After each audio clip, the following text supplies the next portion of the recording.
College வரைக்குமே பார்த்தீங்கன்னா என்னால் இங்கிலீஷ் அண்டர்ஸ்டாண்ட் பண்ணிக்க முடியும். பட் திரும்பி பேசுகிற இடத்துல நான் வந்து லேக் ஆகிடுவேன்.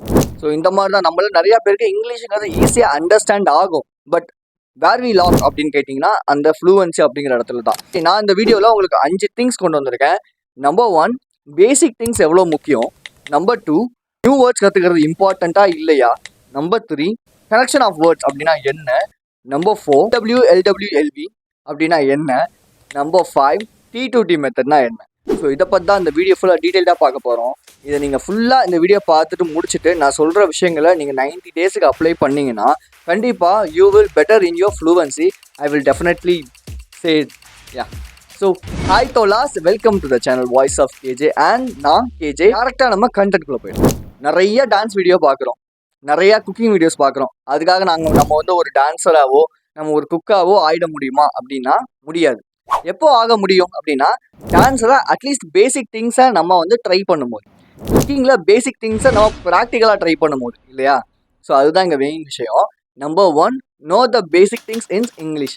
இங்கிலீஷை பொறுத்த வரைக்கும் நமக்கு பேசிக் திங்ஸ் அப்படிங்கிறது தெரியணும். லைக் வந்து இந்த இஸ்ஸு, வாஸு, ஆனு, ஐ, ஆமு, த இதெல்லாம் நம்ம எங்கே யூஸ் பண்ணணும், எப்படி யூஸ் பண்ணணும், ப்ரிப்போசிஷன்ஸு, ஆர்டிகல்ஸு, கன்ஜெக்ஷன்ஸு, இது எல்லாமே எங்கெங்கே நம்ம யூஸ் பண்ணணும் அப்படிங்கிறத நமக்கு ப்ராப்பராக தெரிஞ்சுக்கணும். பிகாஸ் இது எல்லாமே ஒரு பேசிக்கான திங்ஸ். இந்த பேசிக்கான விஷயங்கள் தெரிஞ்சுக்கணும். இது கிராமரில் அப்ளை ஆகாது.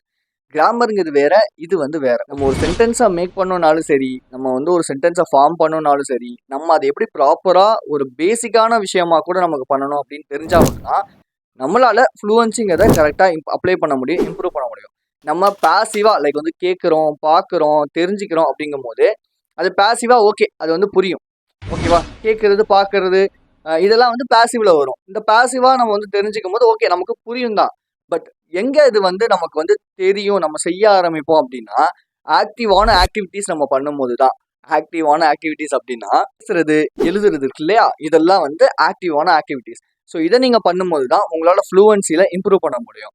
அண்ட் ஸோ இந்த பேசிக் ப்ளஸ் ப்ராக்டிஸ் இதை டெய்லியுமே நீங்கள் 5 மினிட்ஸ் தொடர்ந்து பண்ணும்போது ஃப்ளூவன்சிங்கிறது கண்டிப்பாக இம்ப்ரூவ் ஆகும். தொடர்ந்து பண்ணுங்கள். ஒரு 5 மினிட்ஸ் உங்களோட கரியருக்காகவோ இல்லை உங்களோட ஃப்ளூவன்சிக்காகவோ உங்களால் இம்ப்ரூவ் பண்ண முடியுங்கிறத நான் உங்களுக்கு சொல்கிறேன். ஏன்னா இதை ட்ரை பண்ணிட்டுமே இருக்கேன், இம்ப்ரூவ் பண்ணிட்டும் இருக்கேன் என்னோட ஃப்ளூவன்சியில். So just go on with it. நம்மள நிறையா பேர் இந்த இடத்துல தான் தப்பே விடுவோம். நான் வந்து வரைய கற்றுக்கிட்டே இருக்கேன், ஒரு பாயிண்ட்டுக்கு மேலே நல்லா வருது. அப்போ நான் என்ன பண்ணுறேன்னா அந்த வரைய கற்றுக்கிறத நிப்பாட்டிடுறேன். அதான் எனக்கு வரைய வருது, அப்படியே நான் அதை கற்றுக்கணும் அப்படின்னு சொல்லி கொஞ்ச நாள் கழிச்சு என்ன ஆகுது அப்படின்னா நான் திரும்பி வரைய ஆரம்பிக்கும் போது என்னால் சரியாக வரைய முடியலை. மெயின் ரீசன் நான் ப்ராக்டிஸை நிப்பாட்டினதுனால நான் திரும்பி ஜீரோலேருந்து ஸ்டார்ட் பண்ணுற மாதிரி ஆயிடுது. ஸோ அதே தான் இந்த இடத்துலையும். Not learning new words are important. நீங்கள் புது வேர்ட்ஸ் கற்றுக்கிறனால எந்த ஒரு பயனுமே கிடையாது. மேக்ஸிமமாக எனக்கு தெரிஞ்சு அந்த வேர்ட்ஸை நீங்கள் ரிப்பீட்டடாக எப்போ யூஸ் பண்ணிக்கிட்டே இருக்கீங்களோ அப்போ தான் அதோட யூசேஜுங்கிறது அதிகமாக இருக்கும், உங்களுக்கும் அதோட வேல்யூங்கிறது தெரியும். நீங்கள் அதை ரிப்பீட்டடாக யூஸ் பண்ணாமல் ஜஸ்ட் நான் கற்றுக்கிட்டேன் அப்படின்னு ஒரு நாளோ 2 நாளோ அதை யூஸ் பண்ணிக்கிட்டோ இல்லை வந்து அதை கற்றுக்கிட்டோ அப்படியே அந்த வொக்காபுலரிஸை தூக்கி போடும்போது திரும்பியும் இன்னொரு நாள்லேருந்து நீங்கள் திரும்பி ஜீரோலேருந்து ஸ்டார்ட் பண்ணுற மாதிரி ஆகிடும். மேக்ஸிமமாக எனக்கு தெரிஞ்சு நியூ வேர்ட்ஸ் கற்றுக்கிறதுங்கிறத குறைச்சிக்காங்க.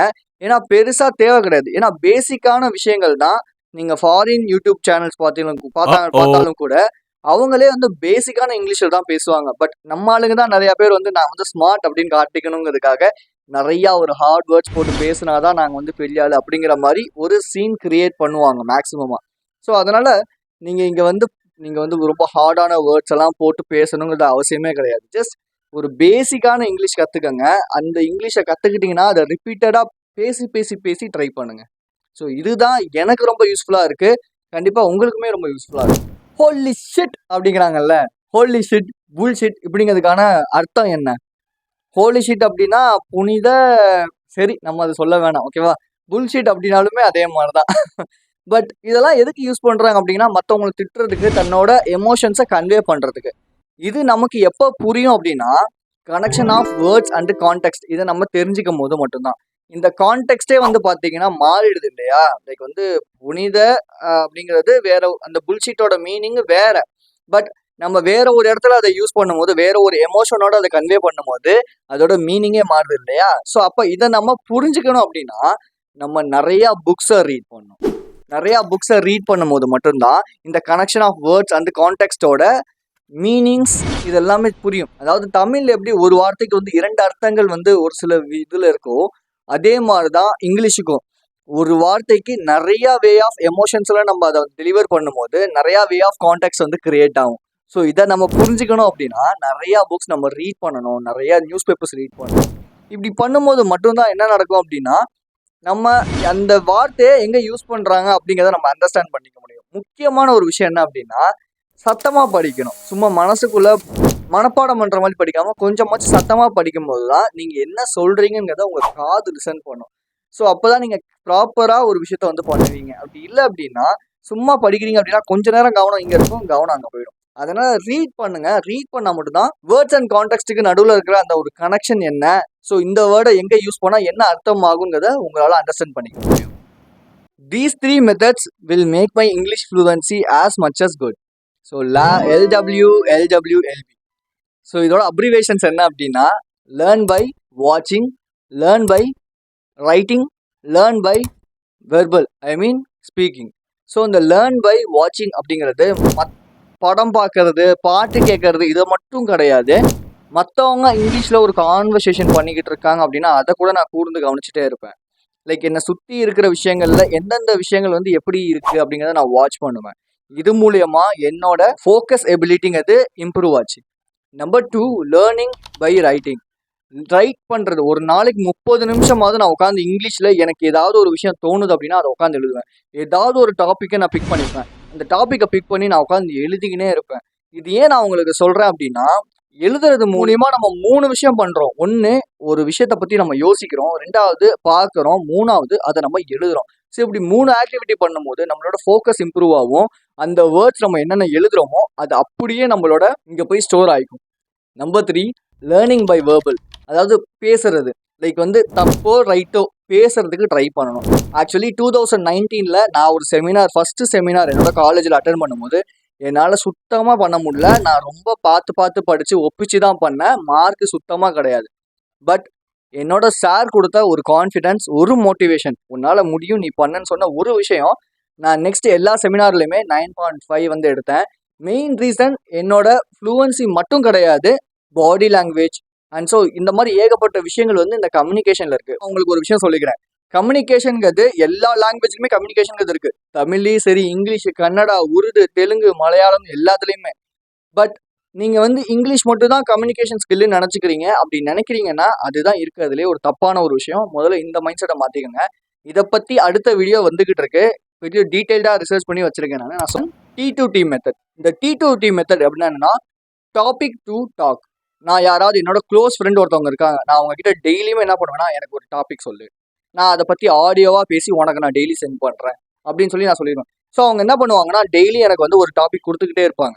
அந்த டாபிக் கொடுக்க எனக்கு அதை பற்றி நான் ப்ரிப்பேர் பண்ணியிருக்க மாட்டேன், எனக்கு அதை பற்றி நான் நோட்ஸ் எடுத்துருக்க மாட்டேன், எதுவுமே பண்ணியிருக்க மாட்டேன். அந்த ஸ்பாட்டில் அந்த டைமில் எனக்கு என்ன தோணுதோ அதை நான் ஆடியோவாக எடுத்து நான் அனுப்புவேன். டே 1 பொறுத்த வரைக்கும் என்னோட ஃப்ளூவன்சி அப்படிங்கிறது ரொம்ப ரொம்ப டவுனாக தான் இருந்துச்சு. Time I just working on my schedule. So I hope I don't know how to say.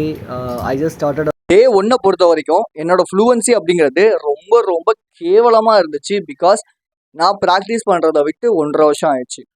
டே 2 கொஞ்சம் இம்ப்ரூவ் ஆச்சு, டே 3 இம்ப்ரூவ் ஆச்சு, டே 4 இம்ப்ரூவ் ஆச்சு. டே 30 வரும்போது என்னோட ஃப்ளூவன்சி லெவல் அப் டு இந்த மார்க்ல இருந்துச்சு. It's not a real thing. That's not a real thing here. If you may win, you may lose, you may got success, you may got failure. That's not a problem. But how you treat yourself, how you behave to yourself, how you disciplinely follow your rules and regulations to yourself. That's the main thing, and that's protects. I mean, that gives you a value. எனக்கு ஸ்ட்ரக்குங்கிறது இடையில இல்லவே இல்லை. And so இந்த ஆங்கிற filler வச்சு நான் அப்படியே நிப்பாட்டிட்டு gap விட ஆரம்பிச்சிட்டேன். ஸோ அப்படி விட்டுட்டு அந்த ஆடியோவை நானே கேட்கும் போது ரொம்ப ப்ரொஃபஷனலாக இருக்குது எனக்கு. அந்த ஆடியோ மேபி நான் உங்களுக்கு இந்த வீடியோட அட்டாச் பண்ணுறதுக்கு ட்ரை பண்ணுறேன். அப்படி இல்லைனா கீழே டிஸ்கிரிப்ஷனில் கொடுக்குறேன், போய் பாருங்கள். கொஞ்சம் உங்களுக்கு ஒரு மோட்டிவேஷனாக இருக்கும். கம்யூனிகேஷனுங்கிறது ஏன் இவ்வளோ முக்கியம், ஃப்ளூவன்சிங்கிறது ஏன் முக்கியம் அப்படின்னா நமக்கு ஒரு ஜாபு, நமக்கு ஒரு இன்டர்வியூவில், நம்ம செமினாரில் நம்ம யார் அப்படிங்கிறத நம்ம வெளியே வந்து ஒரு பிராண்டாக மாற்றிக்கணும். இப்படி எல்லாத்துக்குமே கம்யூனிகேஷனுங்கிறது முக்கியம்.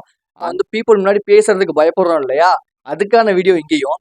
At the same time fluency வந்து எப்படி நம்ம இம்ப்ரூவ் பண்ணலாங்கிறத ஃபஸ்ட்டு பேசிக்லேருந்து ஒரு பிகினராக இருக்கீங்க அப்படின்னா எப்படி ஸ்டார்ட் பண்ணலாம் அப்படிங்கிறத இந்த வீடியோலேயே நான் அப்லோட் பண்ணியிருக்கேன். போய் செக் பண்ணுங்கள். இந்த 2 வீடியோவில் ஒரு வீடியோவில் நான் உங்களை வந்து பார்க்குறேன். சப்ஸ்கிரைப் பண்ணாதவங்க சப்ஸ்கிரைப் பண்ணிக்கோங்க. நிறைய பேர் சப்ஸ்கிரைப் பண்ணாமல் வீடியோ பார்க்குறீங்க. யூடியூப்காரன் எனக்கு கழுவி ஊற்றுறான். ஸோ சப்ஸ்கிரைப் பண்ணிக்கோங்க. முடிஞ்சால் இந்த வீடியோ யூஸ்ஃபுல்லாக இருந்துச்சுன்னா ஒரு லைக் போட்டுக்கோங்க. இந்த 2 வீடியோவில் ஒரு வீடியோவில் உங்களை வந்து பார்க்குறேன். Thank you guys.